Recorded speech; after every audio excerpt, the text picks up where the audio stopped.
Ana Catalina Emery, Visiones y Revelaciones completas, quinta parte. Visiones de los apóstoles, de los mártires y de los santos. Capítulo tercero. Visiones de los santos. 3. San Francisco de Sales y Santa Juana Francisca de Chantal. 29 de mayo del año 1820. Al ser preguntada Ana Catalina por el peregrino por qué las reliquias de San Francisco de Sales y de Santa Juana Francisca de Chantal estaban con otras pertenecientes a mártires romanos, contestó: estas reliquias hace tiempo se encontraban en la iglesia de Überwasser, Münster. Fueron sacadas de los altares y de los armarios y se mezclaron las unas con las otras. He visto un distinguido eclesiástico que hizo bien y maravillosamente en un país montañoso, situado entre Francia e Italia, y lo acompañé en muchos de sus viajes. Lo he visto en su juventud estudiar con mucho celo y hacer huir a una mujerzuela con un tisor encendido. He visto cuadros simbólicos de su celo. Con una tea en la mano corría de un lado a otro de los pueblos y villas, incendiándolos, y las llamas se dilataban de una villa a otra. El fuego penetró en una gran ciudad que está a la orilla de un lago. Cuando había cesado, cayó una lluvia mansa y por el suelo se veían esparcidos objetos semejantes a brillantes piedrecitas y perlas que fueron recogidas y llevadas a las casas. A donde llegaban estas perlas, todo crecía y se volvía más luminoso. Lo he visto mostrarse inefablemente dulce, obrar con gran celo y seguir delante en su obra. Lo vi yendo en persona por todas partes, subiendo a lo alto, sobre las nieves. Lo vi junto al rey y junto al papa, y luego en una corte situada entre estos dos soberanos. De día y de noche recorría a pie muchos lugares, ayudando y enseñando.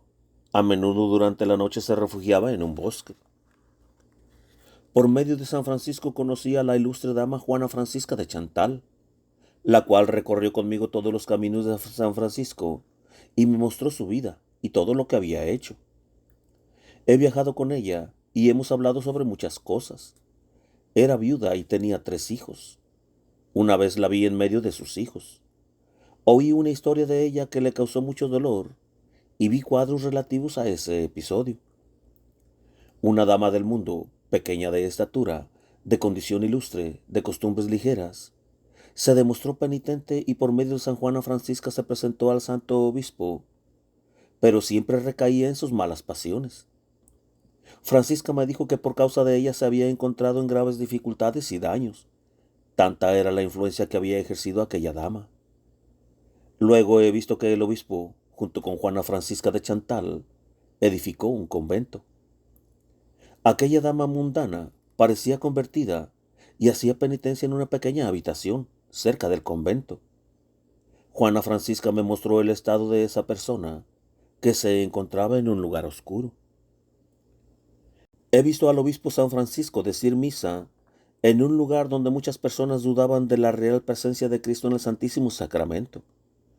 Tuvo durante la misa una visión, en la cual supo que una mujer allí presente había ido a la misa solo por complacer al marido, pero no creía en la transubstanciación, y que había llevado consigo un pedazo de pan escondido en el bolsillo. Francisco subió al púlpito y predicando, dijo que el Señor podía efectuar la transubstanciación tan fácilmente como podía cambiar en piedra el pan que una persona incrédula tuviera en el bolsillo. Vi a esta persona salir de la iglesia y halló que su pan se había convertido en piedra. He visto al santo obispo vestido siempre con gran limpieza y decencia. Lo he visto en un lugar lleno de enemigos insidiosos, de noche, en una cabaña donde acudieron unas 20 personas, a las cuales amaestró en la fe. He visto cómo lo acechaban para quitarle la vida, le armaban emboscadas y lo persiguieron en una selva donde se había refugiado. Estuve luego con aquella dama, Santa Juana Francisca, caminando por una gran ciudad donde me mostró cómo ella había luchado contra un hereje que andaba siempre por caminos extraviados, próximo a la verdad. Ella no lo perdía de vista y andaba en pos de él por caminos transversales para ganarlo a la verdad. Y éste no se quiso dejar salvar y conducir a la verdad. En esta ciudad tuvimos que andar la santa y yo sobre una gran plaza llena de ciudadanos y campesinos que eran ejercitados en carreras de tropas de asalto. Yo tenía gran temor de ser arrollada, y más cuando la dama me dijo que le era imposible seguir andando, pues tenía tanta hambre que estaba a punto de desmayarse. Vi entonces a uno de aquella gente que comía pan y carne. Le rogué me concediera un bocado, y me dio pan y carne de pollo. Cuando la dama lo hubo comido, pudo llegar hasta el convento. En estos cuadros, en los cuales en estado de visión ejercito un acto de caridad hacia la persona aparecida, he tenido desde la infancia el conocimiento interno de que estas son obras que los santos desean de nosotros para hacerlas recaer en beneficio de alguna otra persona necesitada. Son obras buenas que ellos dejan hacer por otros a favor suyo aparentemente, para hacer sentir el beneficio de ellas en otras personas necesitadas. Quiero decir que como nosotros rendimos a Dios lo que hacemos en realidad para el prójimo, así en este caso volvemos al prójimo lo que realmente hacemos a los santos. Entré en el convento que la Santa Dama había fundado junto con el obispo y visité sus locales. Es un edificio antiguo y maravilloso. En aquellas estancias había forrajes, muchos objetos de vestuario y gorras muy curiosas. Esas monjas deben de haber ejercitado mucha beneficencia para los pobres. Puse en orden todo lo que estaba disperso, pero en estos trabajos se me ponía delante una maliciosa monjita que me reprochaba toda clase de faltas y trataba de difamarme como si yo intentase robar. Me dijo todas mis faltas, que yo era avara, porque decía siempre que el dinero es fango, y sin embargo daba vuelta a las cosas buscando cada centavo, que me ocupaba inútilmente de las cosas del mundo, y que emprendía muchas tareas y no alcanzaba a hacer bien ninguna de ellas, y así por el estilo. Esta monjita caminaba siempre detrás de mí, nunca tuvo ánimo de ponerse delante. Le dije entonces que debía ponerse enfrente si quería hablarme, y conocí que era el tentador bajo la forma de monjita. En estos días me ha molestado mucho en diversas formas.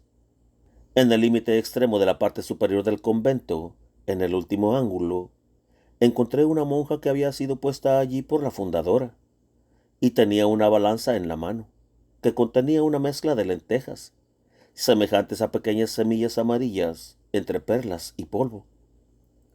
Ella debía purificar todo esto y llevar la mitad de la buena semilla a la parte anterior del convento para sembrarla allí. Pero he visto que ella no lo hacía así y se mostraba descuidada y desobediente. Vino otra que debía hacerlo en su lugar, pero no lo hizo mejor que la anterior. Entonces me puse a la obra yo misma y comencé a separar lo uno de lo otro en aquel confuso montón. Esto significaba que de la cosecha espiritual de aquel convento debían transmitirse nuevos y puros granos a la parte anterior del mismo convento, es decir, que el objeto y el fruto bendito de su fundación debía ser renovado y hecho de nuevo fecundo y bueno por medio de los méritos que se derivan de la bondad y de la disciplina antigua, reparando todo lo que se había podido perder por negligencia de los superiores. Más tarde Ana Catalina tuvo otra visión de la vida de la santa, desde la infancia hasta la muerte, pero no tuvo tiempo ni fuerzas para dar una relación al peregrino. Santa Francisca se le apareció frecuentemente y le pedía parte de sus méritos para la restauración del orden. El 2 de julio del año 1821 dijo lo siguiente: Estuve la noche pasada con Anesi, en el convento de la hija de Santa Francisca de Chantal. Yo estaba muy enferma y yacía en un lecho dentro de una sala y vi los preparativos para la fiesta de la visitación. He visto, como si estuviese en el coro, que en el altar se celebraba la solemnidad. Yo estaba en estado tan deplorable que me desmayé.